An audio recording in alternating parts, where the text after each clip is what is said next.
Nous nous étions posé la question la dernière fois sur, non tout à l'heure plutôt, sur comment évaluer le niveau de taux fixe contre taux variable sur un swap de taux.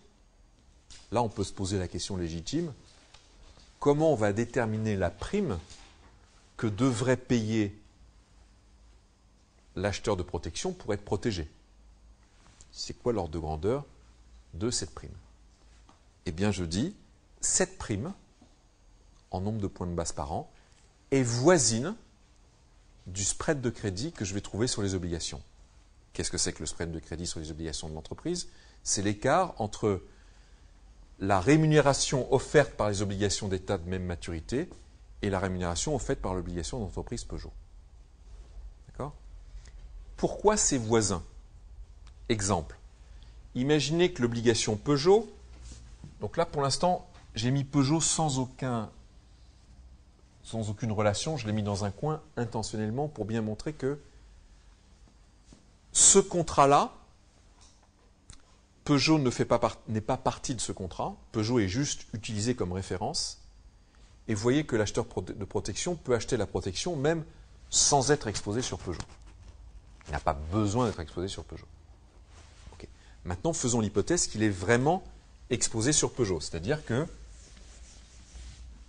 il a une exposition sur Peugeot, à Peugeot, pardon, ou sur Peugeot, peu importe. C'est-à-dire qu'effectivement, il a acheté une obligation Peugeot, et l'obligation Peugeot lui paye une rémunération qui est égale à quoi?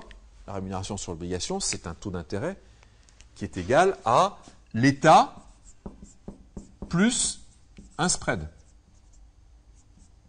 Par exemple, imaginons que l'obligation d'État, le jour où je l'ai acheté, l'obligation d'État, c'était du 2%.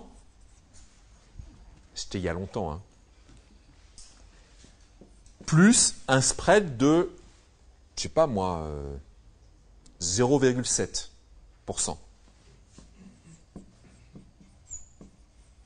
0,7%. OK?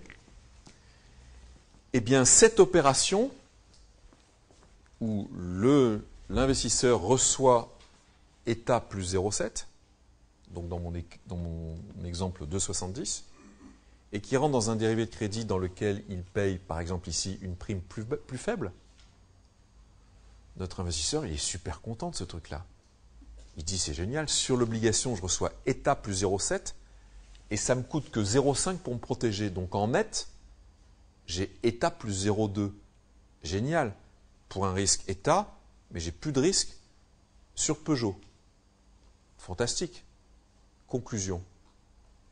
Quand sur le marché, le spread de crédit de Peugeot qu'on peut observer sur les obligations est plus élevé que le spread de crédit sur les CDS pour se couvrir, eh bien, il y a plein de gens qui vont faire ça, cette opération, d'acheter les obligations Peugeot et de payer de la protection. Si plein de gens achètent les obligations Peugeot, qu'est-ce qui se passe sur le prix des obligations Peugeot? Elles montent. Et comme on l'a vu tout à l'heure, si les taux montent, les taux baissent. Ça veut donc dire que la rentabilité offerte par les obligations Peugeot va baisser. Et donc le spread de crédit des obligations Peugeot sur le marché va baisser.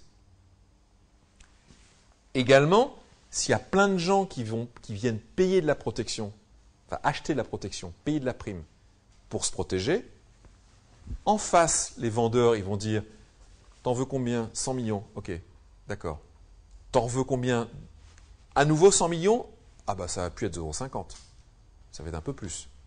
S'il y a plein de gens qui achètent de la prime de marché va monter.